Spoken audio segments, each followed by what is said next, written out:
Hey, mahal everyone. Welcome back again to the Broadway Saiyan YouTube channel. I'm your host 40 and we are back with another video on the global version of Dissidia Final Fantasy Opera Omnia.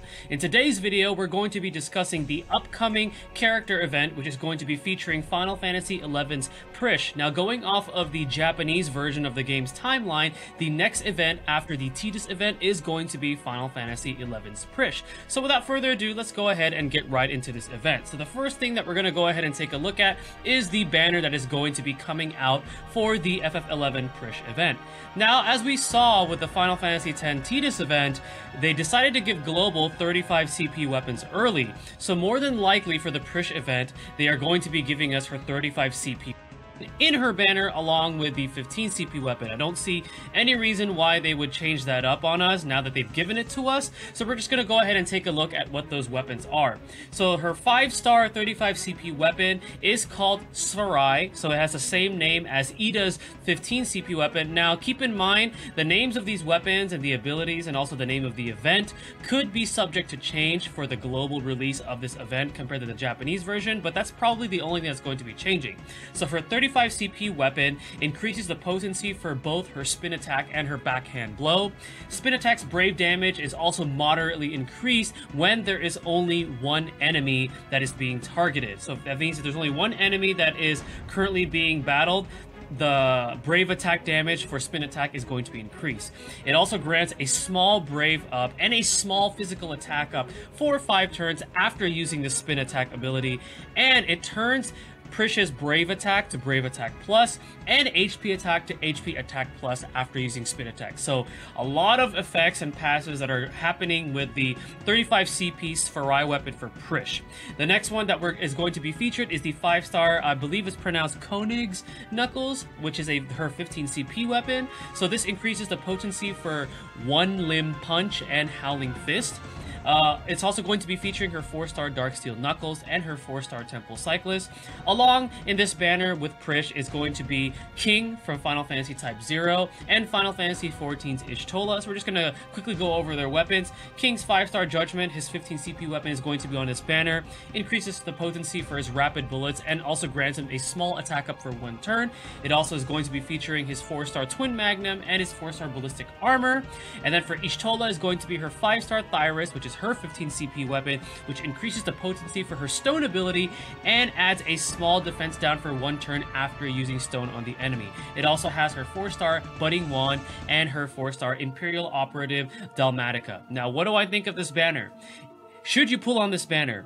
Now, obviously, the prize of this banner is going to be PRISHE, and without going into too much detail about tier list, PRISHE is actually quite a good character, and she's going to be very, very good for quite a while, especially with her 35 CP weapon. With that being said, keep in mind that 35 CP weapons, while they are being featured now on the respective banners, they do have a 5% rate of being pulled. So it's still kind of low compared to the Japanese version's 10%, so it's entirely up to you if you have your gem saved up. Now, I know people have been saving up their tickets for 35 CP weapons, so if you have some tickets to spare, I would definitely highly suggest to try at least pulling for PRISHE's 35 CP weapon. Moving on, we're going to go ahead and talk about the event itself. So in Japan, it was called the Detestable Child. Again, that is subject to change. So you unlock PRISHE just like with any other character event after completing the Conversation event following conquering stage event 1. You are going to be rewarded with a max of 2 copies of PRISHE's 35 CP 5-star gear, which is called Melee Cyclist, and that is available in stages 3 and 5. And PRISHE herself is very unique. She's a high DPS magical melee monk whose abilities change upon usage, and her abilities after being used and changed have a variety of elements and effects. So she is very, very versatile as far as elemental wise, and she actually deals quite a bit of damage. We're going to take a look at the different statistics that PRISHE has. So what are PRISHE's stats, abilities, passives, and artifact passives? So again, as mentioned previously, the character type she is a magical melee attacker. If you want to be farming up the kind of crystals for her, you want to be going with wind/green type crystals, so definitely start farming those up. Taking a look at her stats, what really sticks out to me is that she definitely has pretty good HP. Her max brave is actually quite high, and her attack is pretty good too. Her initial brave and her defense are a little bit on the lower side. Now, lower defense means that if she takes Brave Attack, she's going to be taking a little bit more compared to other characters.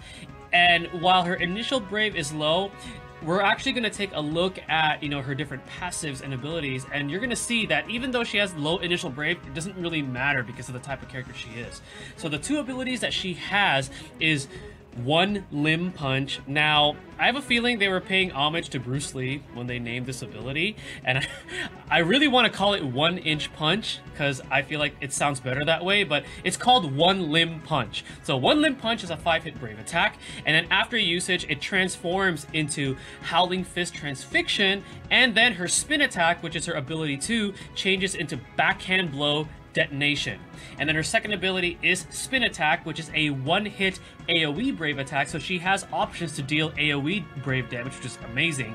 And then after using Spin Attack, that changes into Backhand Blow Detonation, and then her One Limb Punch changes into Howling Fist Fusion. Now, because Prish has such a long list of abilities, we're going to take a look at those ability changes. So when One Limb Punch changes into Howling Fist Transfixion, Howling Fist Transfixion is a 2-hit Holy Brave attack, and it reverts abilities to their original state upon usage, and it adds a medium critical rate up to herself for 2 turns. So it buffs her critical rate up for 2 turns and reverts the abilities to the way they used to be. And then One Limb Punch, if changed into Howling Fist Fusion, it changes into a 2-hit Fire and Holy Brave attack, so it has 2 elements attached to it. It reverts their abilities to their original state. Now, upon using Spin Attack and changing Spin Attack into Backhand Blow Detonation, it changes into a 2-hit Wind Brave attack and reverts the abilities to their original state. Now, the next 2 abilities, which are Brave Attack Plus and HP Attack Plus, are only attainable if you happen to have her 35 CP weapon, so just keep that in mind. But Brave Attack Plus is a 1-hit Brave attack with a low action delay, meaning that after using her Brave attack, she has a very high chance of acting again sooner before any other character or enemy on the map. Okay, and that also lasts for 5 turns after using Spin Attack. Now, her HP Attack Plus, before she actually delivers that HP attack, slightly raises her Brave before inflicting an HP attack, and this effect again lasts for 5 turns after using Spin Attack. So remember, keep in mind that the plus abilities only apply if you happen to pull her 35 CP weapon. Now, the next things we're going to look at are the passives that she learns all the way up until Crystal level 50. So there we have a list of her passives. Now, I will be honest with you, all of her passives are quite amazing, and they definitely complement the kind of character that she is. So as you can see right there, the first one she gets is One Limb Punch Charge, which, any type of charge passive is great because it increases the usage of that ability by +1. Anything that influences speed or gives a speed buff, no matter how many turns, is great. The only passive that I'm going to be a little bit kind of skeptical about, if you really need it or not, is the second to the last one, which is Brave Break Bonus Up. So that one slightly raises break bonus earned after Brave Breaking an enemy. I don't really feel like she really needs that added bonus for earning a Brave Break bonus because she deals enough damage as it is, so she doesn't really need that passive. But all of her other passives are great. They're amazing. They definitely complement her kit. And the next thing we're going to be looking at are her artifact passives. So those are a list of her artifact passives. The ones that stick out to me definitely are the ones that improve her abilities. So One Limb Punch, Power Up, 1 star, One Limb Punch, Power Up, Double Star, Spin Attack, Power Up, 1 star, and Spin Attack, Power Up, Double Star. Those are the ones that definitely I feel like stand out. Now, you could argue that Ability Attack High, 1 star, and 2 star are also pretty good. If you feel like you want to get those for her artifact passives, by all means, go ahead. The ones that raise her defense, while I did mention that, on the defensive end, she's a little bit squishy, her HP, I feel like, more than makes up for it. And besides, there's many different ways to strategize your team composition to make sure that the rest of your party members don't really get affected by Brave attacks. So, for example, like having like Warrior of Light or Galoof on your team would be great. Alright, moving on, we're going to be talking about the brand new enemy that is going to be introduced to us. So the new enemy that is going to be introduced to us for this event is going to be Golem Chimera. So Golem Chimera, right off the bat, has very similar abilities to the regular Chimera that we currently have. However, there are a few key differences. So Golem Chimera has buff called Adamant Skin, where he buffs his defense, okay? And then he also has an ability called Shift Change, where he changes the order of the action of his heads and his elemental weakness. And you want to pay attention to that, because each head has a specific weakness. And this is why Prish is so good, because she covers all these elements. So the lion head is weak to wind, the dragon head is weak to holy, and the goat head is weak to fire. So just keep in mind when this boss uses Shift Change. The boss is not too difficult if you're very familiar with the original Chimera fight. This boss fight itself is not too hard, especially as of right now for the global version of this game. A lot of players definitely have their characters close to level 50 or even at level 50 with max crystal level 50. So definitely a lot of people are going to be finding a lot of strategies to conquer this boss. So I wouldn't say this boss is too difficult to conquer. All right, now some tips for going into this Prish, or before going into this Prish event. So definitely, like I mentioned earlier, farm up those wind and green crystals as Prish does utilize them. So that way you can at least have her crystal level at level 40 plus as soon as you unlock her. Synergy characters, definitely you want to take advantage of them. So King, Y'shtola, and Prish are going to be great because they get the synergy bonus from the event. If you're looking to use non-synergy characters, Vaughn is great for his elemental skills because he does have fire and holy, which are effective against 2 of the heads for the Golem Chimera. Shantoto is great for a spirit magic arrow. Steiner is good for a spellblade because of the fire element. Laguna, as always, is amazing for debuffs. And then Aiko is great for HP regen, and then she's also the most consistent brave battery that we currently have right now. Those are some pretty good choices. From the rest of the cast, you know, they all have their functionality and things like that, and I'm pretty sure a lot of theory crafters and a lot of pretty hardcore players are going to be coming up with some great compositions for this event. Now, the summon of choice is dependent on your team composition. So Shiva would slightly edge out for me because she is more consistent with her blessing. So at max level, she grants a 20% speed up as long as your brave is lower than your initial brave. However, if you want to go with something a little bit more effective as far as for the boss, you can go with Ifrit, because Ifrit is a fire element. He does add more overall damage to your party, and as we know, the goat head is weak to fire. And then for co-op, I know a lot of people are going to be coming up with strategies on how to clear this event really fast. So Chocobo will definitely be your summon of choice for that, because his summon speed, especially if you have him leveled 11 and up, is going to be very fast. So, you know, that way you can take advantage of, you know, constantly summoning, you know, after each player, and definitely clearing the event within a short amount of time. Alright guys, now after that information and discussion on the Prish event, let's go ahead and take a look at some gameplay from the Japanese version of this event. Let's go ahead and take a look. Alright guys, so we are going to be showing off some gameplay for the Stage 5 event of the upcoming Prish event for the global version of Dissidia Opera Omnia. Again, kudos and big shout out to my friend Chris, aka Dark Turtley, for allowing me to use his JP account so I can show you guys some footage from what's to come for the upcoming character event. So we are going to be taking the Synergy Party, which is going to be consisting of Prish, King, and Y'shtola. And then for summon choice, I decided to go with Ifrit because the goat head for the Golem Chimera is weak to fire. Let's go ahead and hop right into this event. I'm gonna actually let's go ahead and take the Squall. So again, if you guys see like crazy high numbers and gear that we don't have it in global, it's because this is the Japanese version of the game. But keep in mind, all of the stuff that you see, we will eventually get in global. So it's kind of a treat to see this gameplay because you get to see things that, you know, we will be getting in the future. Alright, so stage 1 starts off with 2 ice bombs and a dark skeleton. Not too threatening. We're going to go ahead and attack the skeleton first and break him. And then we're going to go ahead and attack bomb A. And then let's go ahead and finish off bomb C. And let's see, we're going to take down bomb A. I could be at risk of getting broken, but that is okay. Or not, that's fine. So it looks like we're not getting broken. We're just going to finish him off with King. Alright, second round is 3 Dark Skeletons. Again, not too much of a threat. They do have a little bit more HP than the bombs, but that's cool.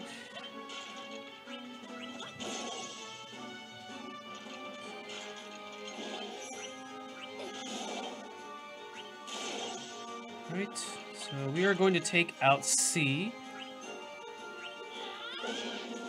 And we're going to take out A. And that way King can take out B. So again, not in too much danger. Now the sub-boss is going to be a behemoth, so this is where you want to build up the summon bar, so then that way we'll have the summon ready for the actual boss fight. So it looks like Y'shtola is being targeted, so we're just going to go with a regular Brave Attack here. Brave Attack. And then we're going to go with an HP attack. Alright, so Y'shtola is still being targeted, that's fine. Let's go ahead and HP attack with Prish. Yep, we're gonna do that. I really don't want to use abilities unless I really have to. Okay, we took some HP damage, but that's perfectly cool.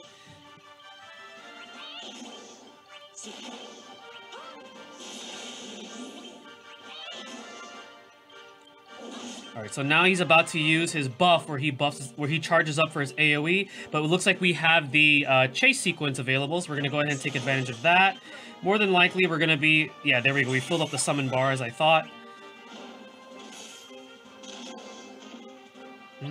HP attack here. Build up our Brave. HP attack. So this behemoth is gonna be going down pretty soon.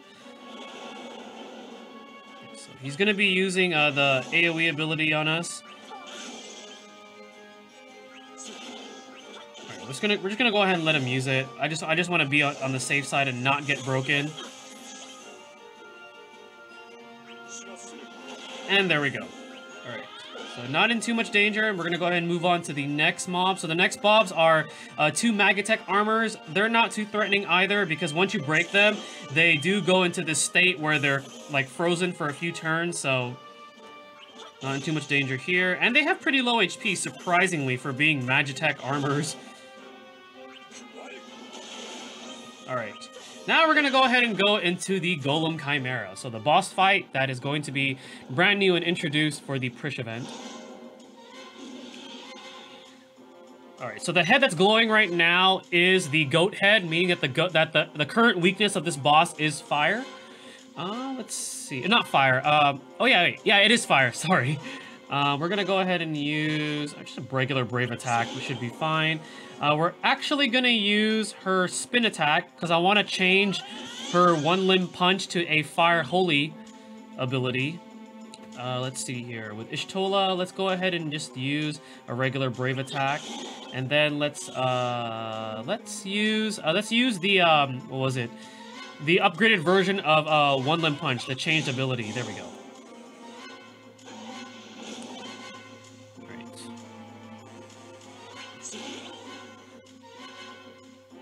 We're going to go use HP attack plus. Nice.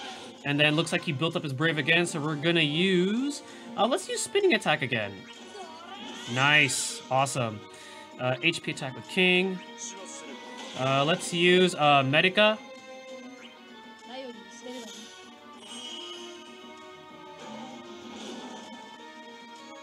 Oh, looks like he shift changed, so now it's the Lion Head. So the Lion Head is weak to wind. Let's see, what are we going to do here? We're actually just going to HP attack plus.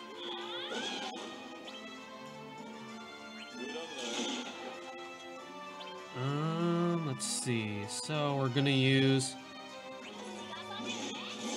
So that way the second ability is changed into a wind elemental. HP attack. Here we go.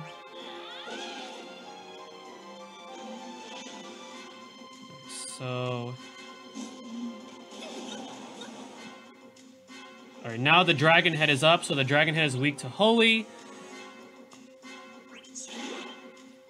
Let's see here. HP attack with Y'shtola.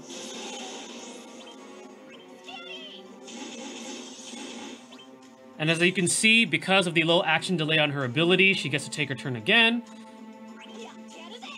And we take advantage of the Dragon Head's weakness to Holy. We're just going to use a regular Brave attack. I don't want to get broken. We're going to go ahead and use an HP attack. So it's not HP plus anymore because of the 5 turns have worn off and we didn't use spin attack. Just going to build our Brave. All right. Oh, he's shift changing again, so now we're back to the goat head. This is where I want to use Ifrit because of the weakness. And we're going to get a bigger Brave Break bonus. Okay, so we are going to... Let's go ahead and use a Rapid Shot.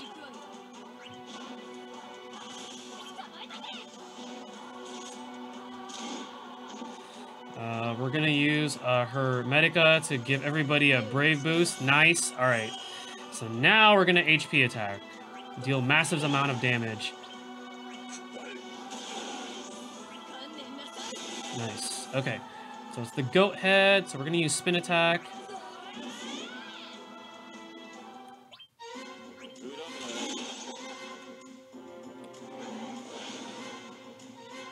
Alright, he's buffing himself. Not a problem, we're not too concerned about that.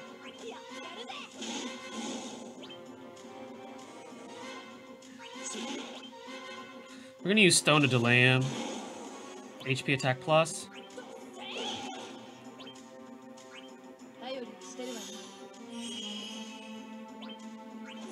Nice. As you can see, this boss is very vulnerable. The 35 CP weapon, if you pull it for Prish, is going to make this boss pretty cakewalk. It's not a very difficult fight, especially if you're already familiar. And look, right there, we're going to be finishing him off. So again, battle is not too hard, especially considering that a lot of players by now should have, you know, close to maxed out or maxed out characters and maxed out summons. So it's not going to be too much of a hard fight. But that is the stage 5 of the Prish event. Alright guys, well I hope you guys found this video useful and helping you guys prepare for the upcoming character event for Prish. If you guys enjoyed the video, be sure to smash that like button and subscribe if you're new for future Dissidia Opera Omnia content. Once again, my name is 40, I am the Broadway Saiyan. Stay tuned for the next video and mahal everyone.